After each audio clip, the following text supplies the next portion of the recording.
نحمده ونصلي على رسوله الكريم أما بعد فأعوذ بالله من الشيطان الرجيم بسم الله الرحمن الرحيم ليس لك من الأمر شيء أو يتوب عليهم أو يعذبهم فإنهم ظالمون صدق الله العظيم سورة آل عمران سلورم پارا یوصل اتوشتم نمبر آیت دے فمحکی آیتنو کی دا احد دا غزا ذکر وشو فدی آیتنو کی ہم دا احد دا غزا ذکر کی کلچی دا احد غزا کی میدان جوشو دوارا جماعت دا مومنان او دا کافرانو مقابل شروع شوا گٹلی شوی جنگ دا صحابه کرام واپس پا شکست باند بدل شو دا صحابه کرامو دا یو غلطے پا بنا باندی چی دا احد غنڈے پری خودلا صحابه کرام تلوی تکلیف سر مخشو پدغا مقام صحابه کرام گیر چاپیر اخوار وارشو تردیچ دا نبی کریم صلی اللہ علیہ وسلم سر لگ منتی کسان پاتی شو پدیکی دا کافران دا طرفنا بچکل غشیرات دل یو صحابی حضرت ابو دجانہ رضی اللہ عنہ دو دڈال پتور فلزان در میرے صلاة والسلام نوڑان دے پیش کو غشب چرات دون دو زان اڑان دے کو چی نبی علیہ صلاة والسلام بچ او بیم صحابی حضرت طلحہ رضی اللہ عنہ دبد نبی کریم صلی اللہ علیہ وسلم نوڑان دی دڈال پتور زان پیش کو چی نبی کریم صلی اللہ علیہ وسلم باندے غشعون لگی پدی دوران کی یو افواق ورشوا چی نبی کریم صلی اللہ علیہ وسلم پدی غزا کی شہید شو اول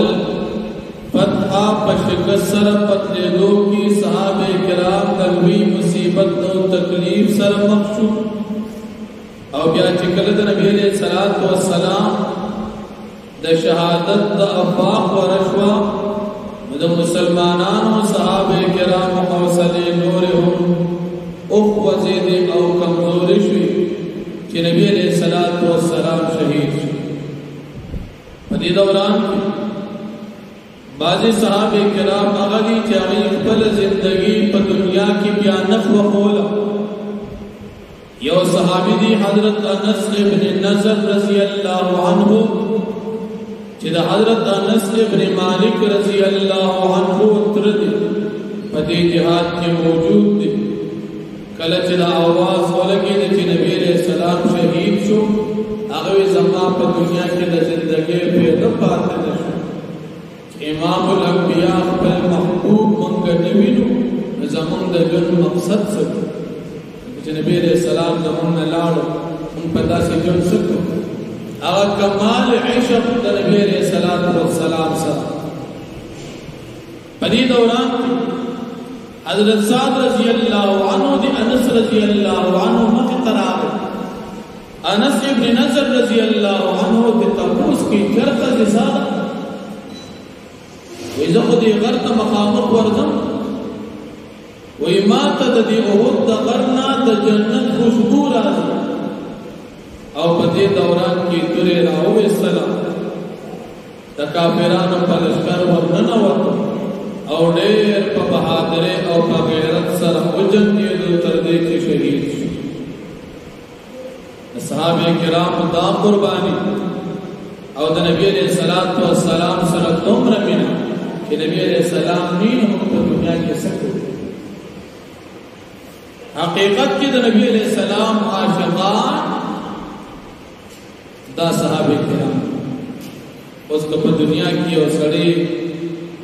دا دعوو کې چې زما د نبی علیہ السلام سره مینه ده د هغه مینه په معتبر وي چې د صحابه کرام د مینې په شان کله صحابه کرام د مینې په شان مینه نه و د مینه په ضرورت ده کله شم نبی علیہ السلام د شاګردانو نبی علیہ السلام نوینم زه په خپل ژوند سره بیا داسې قرباني د نبی علیہ السلام نو وړاندې د ډال په تور ځان پیش کول دا انتهایی عشق نن سبا چې کله جنګ شي زوی د پلار د پاره ځان نو وړاندې کوي پلار د زوی د پاره ځان نو وړاندې کوي پلار لګي زوی نه بچی دا نه و چې زدیو لګم چې پلار بچي او پلار دا نه و چې زدیو لګم چې زوی بچي او د نبی علیہ الصلوۃ والسلام عاشقان من دی ولګو چې مخلوق ته تکلیف نه رسي په دې دوران کې نبی کریم صلی الله علیه وسلم صحابه ته आवाज ما تراش صحابه کرام فورا نبی علیہ الصلوۃ والسلام تراجم چې وی قتل د نبی کریم صلی الله علیه وسلم باغ مبارک هغه شهید شوی او د نبی علیہ الصلوۃ والسلام مخ مبارک او زخمی شوی صحابه کرام ډیر زیات ورغلل نبی علیہ الصلوۃ والسلام په دې ځای کې یو جمله وویل وې داسې خلک به څنګه کامیاب شي چې د خپل نبی سره داسې معامله خپل نبی زخمی کوي شهید کوي داسې خلک به څنګه کامیاب شي الله جل جلاله نبی علیہ السلام ته وحی وکړه ليس لك من الامر شيء او يتوب عليهم او يعذبهم فانهم ظالمون د اختیار ته نشته داسې الفاظ ته وایي خلک به څنګه کامیاب شي دا خبرې توکو یا دیم شان نزول د دې آیاتونو داسې چې نبی علیہ السلام په دې موقع کې بسو کافرانو باندې لعنت کوي الله پاک منع کو چې داسې طریقہ تمکو ذکر اختیار ته نشته چې چاته هدایت ورکې چاته عذاب ورکې چاته توبې ورکې دا چاته توبه قبلې نه قبلې د اختیار الله رب العالمین سره آیات نازل شو نبی کریم صلی الله علیه وسلم صحابه کرام په حفاظت سره د هغو ورته طرف سپورټ الته دمو کړه د هغو وضاحت کافران نه بیا رسو آیاتونه کې ان شاء الله راشي چې صحابه کرام په دې موقع کې خطائی او غلطي وکړه او د لوی شکست سره مخشل الله رب العالمین فرمایي په دې کې زما حکمت کړو چې صحابه کرام بنا غلطی کوي د هود غونډې و پرېږدي او یا صحابه وشیدان کیږي د مخکې مالک دي کله چې د بدر غزا کېدو په بدر غزا کې او یا کافران قیدیان شو نبی علیہ الصلوۃ والسلام صحابونو مشوره واخیسته قیدیان سره سو په دې صحابه کرام کې د نبی علیہ السلام د ابوبکر صدیق رضی الله عنه د ډېرو صحابو له داو چې دین او فدیه واخلو دي آزاد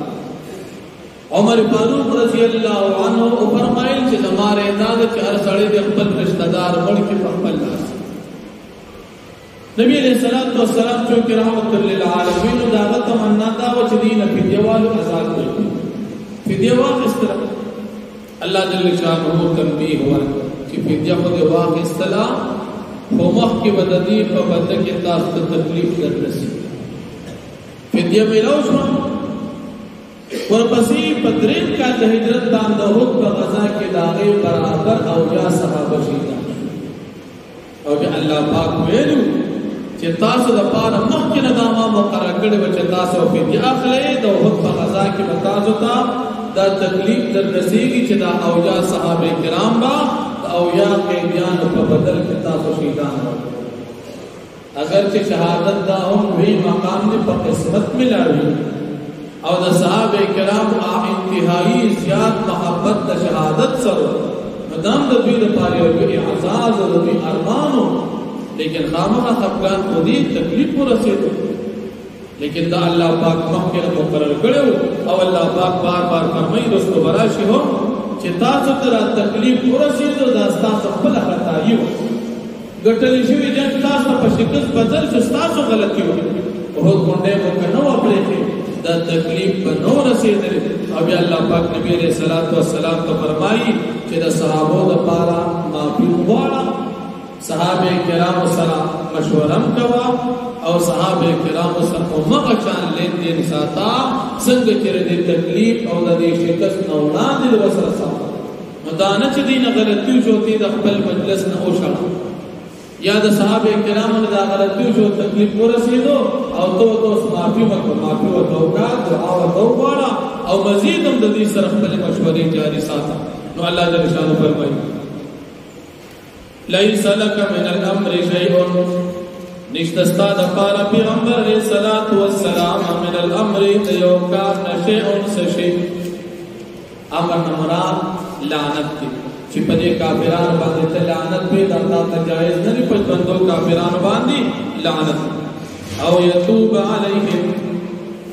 یا نشتتا باندې یتوب علیهم چې رجوع کی په دې باندې یا د دې توبه قبول کی په اسلام باندې اسلام وروړل او توبه قبل ول پتا باندې نشته ته دعوت ورکو دي منل نه منل هغه د دې خپل قسمت او يعذبهم یا نشته ستاره پر چې عذاب ورکړي پیتا ستاره پر عذاب د دې د کفر تا جایز نه چې په دې کفر عذاب تو ورکړي توبه قبل ول اسلام دعوت اسلام ورسول او توفیق د اسلام د الله پاک کفر باندې مرشو یا په کفر باندې ژوندې د عذاب ورکول دا د الله اختیار فإنهم ظالمون پس یقینا دوی ظالمان ولله ما فی السماوات و ما فی الارض او خاص الله جل شانه د پاره تمام مخلوقات اختیار دي چې پاسمانونو کې دي و ما فی الارض هغه چې پسمکه کې دي یغفر لمن یشاء و يعذب من یشاء الله بخنه کوي چاته چوغواړي او عذاب ورکوي چاته چوغواړي الله فقط چاته ورکوي عذاب چاته نو ورکوي معافي اختیار د الله والله غفور رحیم والله پاک بخون کی مهربان ذات واخذ